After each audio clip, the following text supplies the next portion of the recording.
This is Mick Elliott from Electronic Specifier, and I'm on the Qorvo stand at Embedded World, and with me is Brian McCarthy, who is the Senior Product Line Manager for the Power Application Controllers.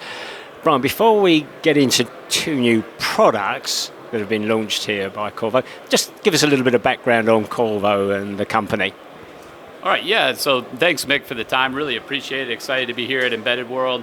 So once again, my name is Brian McCarthy, and I'm part of our power management organization. I manage our power application controller business inside Qorvo.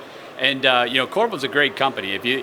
We always talk about connecting in the world and Qorvo being all around you. And if you look at Qorvo's past history, there's been a major focus on the connectivity front. And Qorvo's been around for many years between TriQuint and RFMD coming together to really build Qorvo.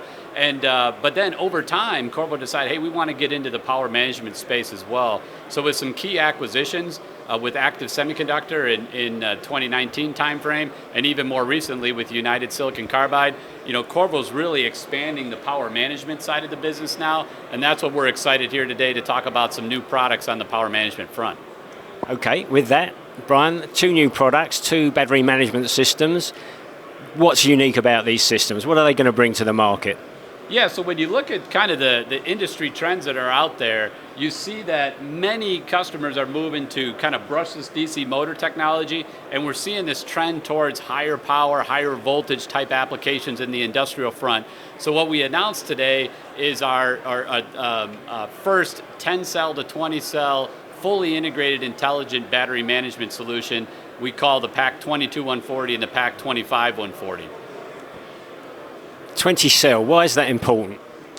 Well, like I said, as you look at the applications, we all have our drills and our power tools and stuff at home, but those are lower cell count type applications. Now, when people are needing to move equipment, like zero turn ride-on tractors over to battery powered, consumers really demand more performance and more power. So that's where the cell count of battery packs are going up. To give that performance that consumers demand in those higher power type industrial equipment. So that's why we decided to go with that 20 cell type solution that would support up to an 80 volt battery pack. And then over time, our plan is to expand that and cover a wide range of cell count packs with these solutions.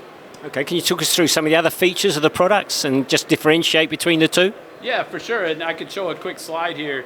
When you look at kind of battery management, there's a wide range of kind of functions that you need to cover, whether it's the charge and discharge to the cell monitoring, the cell balancing, the protection circuitry. When it comes to battery packs, safety is key. So, short circuit protection, overcharge and discharge protection, and then also being able to support low power hibernate modes and stuff as well.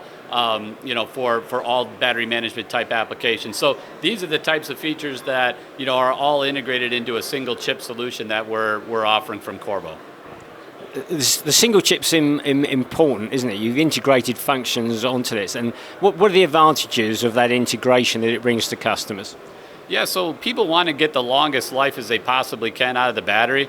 So what consumers want and customers, are building battery packs, they want as much room as they possibly can for the actual battery cells themselves. So the more you can reduce the size of the circuitry to give more room inside that battery pack for the actual battery cells themselves, the better. And so that's what we're really doing, reducing a lot of external components, fitting everything into a really small space, so smaller PCB, but being able to manage a larger battery pack, which means ultimately, more capacity in the battery, longer run times, and those types of things.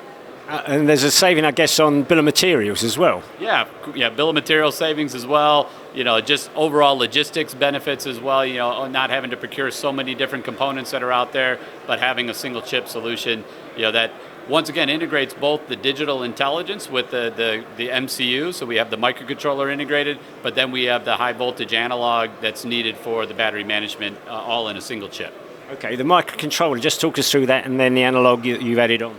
Yeah, so the microcontroller today, one of the unique things with our solution is that we use an industry standard, either a Cortex M0 or a Cortex M4F.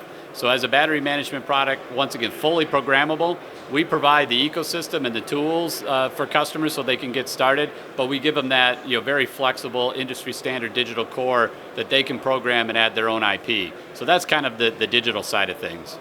Okay, and what about support for development kits? You have those on board? Yeah, I think I've got, we can talk to our ecosystem here yet. Hopefully if the slides will move for me. Let's see here. Oh, here we go. So yeah, so when you look at the solution, it is a full ecosystem from hardware development kits to different battery management algorithms that we've helped to develop, to other miscellaneous tools like our GUI. When we show you the demo in a minute, you'll see the GUI that makes it easy to configure the device.